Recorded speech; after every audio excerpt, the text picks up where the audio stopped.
Hi everyone, and welcome to our edition of Studio de Sapo. And if you're not familiar, Studio de Sapo is a weekly demo video that I produce, kind of demonstrating our products or highlighting new products, how to use certain products. This month is March, International Women's Month. We thought it'd be fun to invite some local small business women to make soap with us. And today we have Jane Husby, who is the owner of Reotown Marketplace, where our store is located. And she also operates the Unhinged art gallery. Did I say that right? Okay. Our Clean for a Cause soap that we do, the proceeds of, we donate to local charities in the area. And this, since it's March, obviously, we'll be donating to, what charity would you like us to donate to? I'm thinking the women's group for Greater Lansing, Women's Center for Greater Lansing. So would be a good cause for us to help them out. No, I promise. I think it's the Women's Center for Greater Lansing. Oh, Greater Lansing, I'm sorry. So the proceeds from this bar of soap, if you come into the store and buy it or buy it online, will be given to that organization. So that's the soap we're going to make today. Have you ever made soap, by the way? Ever had any? No. Are you a baker or cook or anything like that? I haven't visited many craft ideas and activities, but soap making's never been one of them. Candle making's probably as close as I've come. Okay, but turning liquid into at solid. home, do you bake or anything like that? Yes. Okay, so you're familiar with measuring and all that kind of stuff. Yes. So it's kind of the same kind of thing, except obviously you're not going to eat it. So what we've got here is our blend of oils. For this particular bar, we use only plant-based oils. But the combination of oils here is coconut, palm, castor, olive, and cocoa butter. And then we're going to add some oatmeal to it, because oatmeal is a great exfoliator, don't you agree? Absolutely, yes. Love oatmeal. And then this is our lye mixture. So, what do you know about lye? Do you know anything about lye? It's an acid and it's can hurt you, that's all I know. Well, it's an alkaline, not an acid. Oh, okay, then I'm wrong. Okay. Completely opposite of the spectrum. I got a D in chemistry, so you know. Obviously. So this is the bar we're going to make. This is the mold that we'll go into. It'll make a 2-pound mold, which will yield about, in this particular mold, will yield about 10 bars. Beautiful. So I've got the oils ready to go here. So while we're doing this, and actually you're going to be doing this, so I'm going to get this in your way here. I have to talk about safety, because when we are talking about making soap and dealing with lye and lye water, it is a caustic, so it's something you want to be real safe with. I have made it a little easier for us because I've already mixed this and it's already at room temperature. If you were to mix lye with water, it will heat that mixture up. So we always make this in a large batch and then let it cool to room temperature before we use it. It just makes making soap much easier. So what is it, 50-50 lye water or something like that? Or typically, it varies depending on, that's a good question. Okay. It varies depending on the types of oils that you use. Okay. But yes, typically it's about 50-50. So 2 parts water to 1 part lye. Okay. And the lye, the technical name is actually sodium hydroxide. So it's a salt. Actually, that's true. It'll be a salt when it's done. So we have a couple of safety equipment that we'll be required to wear. Okay. Gloves. Okay. And then these fashionable glasses. Okay. Which I picked out just especially for you today. Oh gosh. Isn't that nice? Golly, I feel so great. I feel so protected. So how long have you been in business here at the marketplace? In March of 16, and we actually put it into motion in the fall of 17 when we got our first businesses in here. Okay. Because we kind of had to diversify the old business. It used to be in a plant care business for 25 years almost, so they had to move away so we could get this little nugget started. This is the most recent business I've run. We've had 4 before that. So. Okay. What inspired you to open the space to do this kind of thing? I guess 2 things basically, because I've always been a small business. Like I said, we started 4 other small businesses, and the city market was killed off. Right. I'm sorry, but that's political, but it was killed off. It really was. And I felt bad that those people were being displaced too. Right. And it's like the idea of gathering people together for a common purpose and making it more effective for everybody. The more traffic you can gather and the more creative people you gather in one place, you can expect great things to happen from that. So why not Well, as many of you know, our store is here in the marketplace, and we love it. It's great to be in a space where you can have your own store, but still be around other artists and other small businesses that are also operating. So you kind of get, it inspires you really. And honestly, the rent is very, very reasonable. I'm not gonna lie. So that's If I a can plus show you an too. empty pocket, you're right. Right, and I know you struggle with that, especially in this time, Yep. with rising costs of fuel and all that kind of stuff. So we really appreciate the things that you do for us. And Chuck's one problem a lot of people have. You cannot overspend. You have to be very frugal. You have to be willing to make a lot of sacrifices. You have to be very thoughtful. Yes, my husband knows all about those sacrifices. Every penny counts. Has to be stretched 5 times. Yes. And I can say with pride, though, even when we ran our corporation and had a number of employees, we always paid our employees on time. We had insurance for them, Right. and we took care of them and took care of all of our customers, and that was really important that we could do that. So carrying it over to a smaller format and encouraging other people to do the same things. Well, that kind of leads me into my next question. So what is your advice to folks? How do you balance work and life? For a long time, especially I as a small business owner, yeah. No, for a long time I didn't. In fact, there was time I found myself working 16-hour days.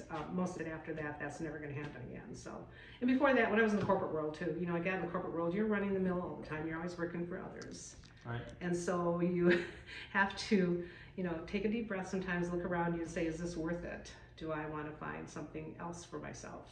Mm-hmm. And so I walked away from becoming a VP somewhere and financial art and accounting, and we, like I said, started our own business. I went back to school, got a degree in landscape architecture when I was reaching my 40s. Wow. So I was one of those adult students, 2nd degree. So it was like changing from the mill to the doors are wide open, do what you need. And so then that point on, it was creating, serving people, but doing something that had a value of artistic quality, something that was very much more satisfying. When you went home at night, you didn't close the month end. You created a landscape. And you had a family, you had children. Yes, we had a college kid, a high school kid, and a baby at the same time. Right. So you have to learn to get around that. And thank goodness we were smart about taking a time off right once in a while. We started in the wedding business with our plant care company and said, yeah, no. Right. Walk away from a couple things like that. So right. yeah, you have to make those adjustments. So you basically have to block those times out. Otherwise you lose your whole weekend, you lose all your family time, and every vacation is sucked up with somebody else's work. So you have to be careful about that. What do you think your biggest challenge is as a small business owner?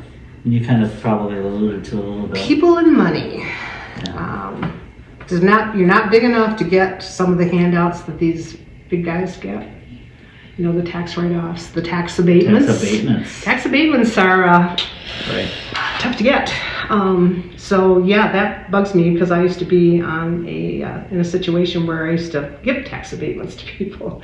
So it's always very hard to find out that there's nothing available for small people. And that's one of the biggest things. Property taxes will never go away. And you can't... you have to always plan. That's one of my biggest nuggets as far as costs. I know especially it's always for there. this building. I mean, that's a lot. That's a big. It's a huge chunk of money because I don't have any way to vote on affecting that amount of money. Right. I don't get to choose roads, sidewalks, representatives. I get no say. Right. Because I'm not a Lansing resident. I'm just a Lansing property owner. So yeah, right. And so you have to be careful. Any words of wisdom that you might want to impart to our folks to watch your that are budget, thinking about it? Incorporate as many good ideas as you can, and don't ever let your dreams die. But you have to, like I said, you have to be willing to make sacrifices and juggling time. Speaking of the marketplace, about the spaces. Are there any spaces available? Because there may be small businesses that are looking, for an opportunity to move in here. How does it work, and what is the protocol, or where should they go? Is there a website that they can check out, perhaps, or? Yes, there's a couple of ways they can get involved. In particular, for a more permanent location, if you're a small business and want to locate in the marketplace, we do have some space. We're just in the process of growing. A couple of our temporary winter people have now decided to become permanent, long-time residents. So we're in the process of making their spaces a little bit more accommodating. And but we do have some more space left. And then on part of the building, I've been kind of reserving about 5,000 square feet for art gallery activities, artists, Okay. art shows, arts activities, and that means anywhere from architecture to storytelling to dancing, you name it. We have the ability here because of our size and the fact that this used to be an old car dealership. It has a lot of quirks, but one of the best assets is it's concrete. We have pallet jack. We have a 12-foot door. So if somebody has a giant sculpture or giant paintings or other art pieces that are large or want to install a large piece, we can accommodate that because we can go up to 12 feet without running into barriers. Cool. So I think that's what the future for. I'm trying to kind of keep some of that space open for that opportunity. And we still have space for a couple other small businesses. Speaking of that, what about the Unhinged art? Is there any artists that you're potentially or interested in looking for that we haven't filled? We are talking to people in the gallery. Yeah, we are talking to people, and we're especially looking for people with big pieces and sculptures. Some more sculpture art and some three-dimensional things. We have plenty of art as far as photo art and paintings and things like that and drawings. But the jewelry, the glass, the clay, leather, textiles, we have room for any kind of art. Our whole idea is built on creativity and the idea that you have a new idea or you haven't been seen before, you want to expose yourself. We're pretty low price on the gallery too. And our rents are fairly low. That's like a consignment. It's a consignment issue.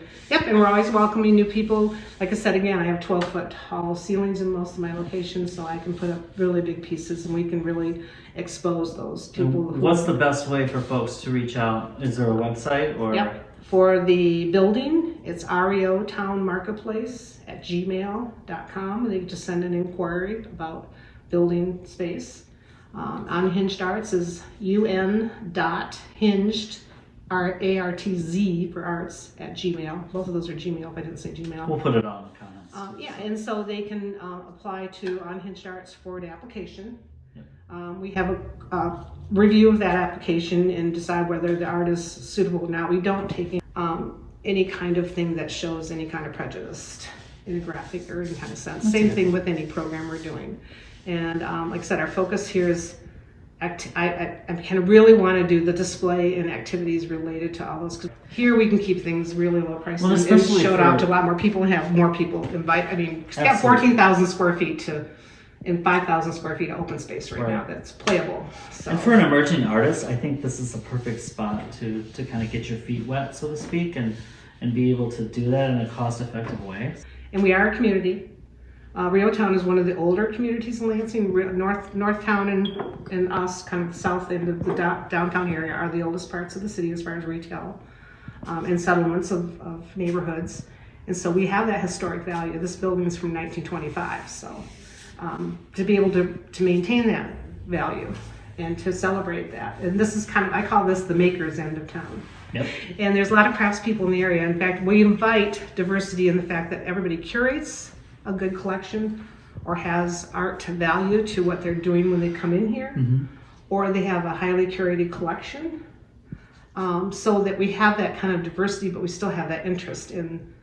Right. Yes, and we always celebrate things in our community. We like to be an active part of the Reotown Commercial Association and participate in all their events. And we always try to include them, let them know what we're planning here, so we can generate some new activities. They know what to expect. And we do have some activities coming up for Women's Month, do. Right? And one of the best parts that came up a few months ago, we are part of the social district too. So anything we engage in That's here, really cool. We can just half a block away. I can queue up our local member of the social district and tell him we'd like to have a drink created for our event, or we'd like to let you know that we have people who will be coming and shopping to enjoy a beverage from you to enjoy an activity here. Right. So I think that's a really important connection. So we're looking for more of those kind of connections all the time. Awesome. Well, cool. Well, shall we make some soap? Sure, you're the boss here. All right. So we've got our blend of oils. Now it's time you should worry. We've got our mold. Okay. We've got our lye water. Lovely. And then we're making our Clean for a Cause vanilla oatmeal. That's our bar that we make for that particular initiative. Yep, and it smells great. So I've already got everything in here for you. It's already got the scent. It's all ready to go. Typically, we like to keep the temperatures at room temperature, maybe a little higher, since we've been yammering. This is probably colder than what we normally do. But that's fine. So basically, you've got your gloves on, you've got your eyeglasses on. So you're gonna add your lye water to your oils and Stir it as I go or not? No, you can just, what I do usually is just have my spoon kind of, and then just pour it into there. Okay.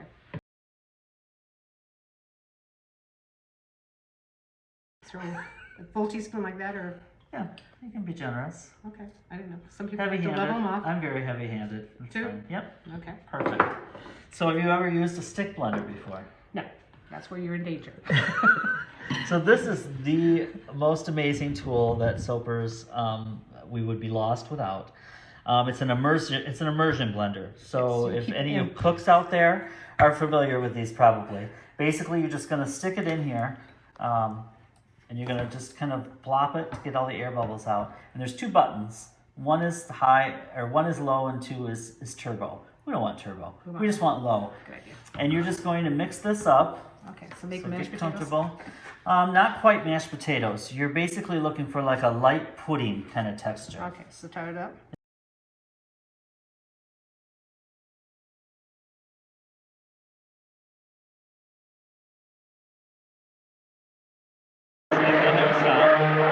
Pop it out. Ooh, I'm just gonna get you some paper towel. Oh, that is nice. It looks like vanilla pudding. Yeah. If it was vanilla pudding, we'd be licking the thing. Are you kidding? It does. It looks like vanilla pudding, doesn't it? Yes, With it does. oatmeal in it. Be okay. Notice how different, even with the stabilizer, it will still end up probably not quite as dark as that, but it'll end up brown like the bar that you see over there. Okay. And that's just because of the vanilla. Okay. No, It doesn't affect it at all. So then you can go ahead and pour that in. Okay. Will it fit or will it be overlaid? Nope, everything will go in there. Okay. But you kind of want to hurry because it's going to be setting up as you do that. So just kind of. Oh, yeah. So my first boss actually was a woman. She and her husband owned an ice cream place in town, and that was my first job actually. And every time I make soap, when I scrape out the bowl and stuff, I think about, because she was, oh my gosh, she was hell on wheels. She was, I would be physically ill driving to work every day. Because you were worried about what she might say? Because I was so stressed out because she was so hard on me. And the fact that I'm left-handed made it even worse. I mean, she was people just, always got criticized. but you know what? She was the best boss I ever had because she was true to herself and true to what she was doing and passionate about what she was doing. And yeah, and she was a small businesswoman. Yep. You know, back in this would have been the 80s, but you know, she worked all the time. Can we do that with my gloves? No, it's fine. But yeah, she's a great lady. Rose ball. Oh. Anyways, basically is done. So this will sit overnight, and then tomorrow I'll cut it, and then it will need to cure for probably 3 or 4 weeks or so, till it's ready to sell. But we will be selling these bars. You can buy them online or in the store, and then throughout the month of March, like I said, we will be donating proceeds to the Women's Center of Greater Lansing. And if you have any questions about any of that, please hit us up and let us know. But yeah, well, thank you, Jean, for joining us. This was a lot of fun. Thank you. I hope you enjoyed yourself. I hope you learned something. Yeah, it got better. I was really nervous, but this was fine. Not painful at all. Not- You did a not good painful. job. Thanks. Well, that's it, folks. We'll see you again on our next episode.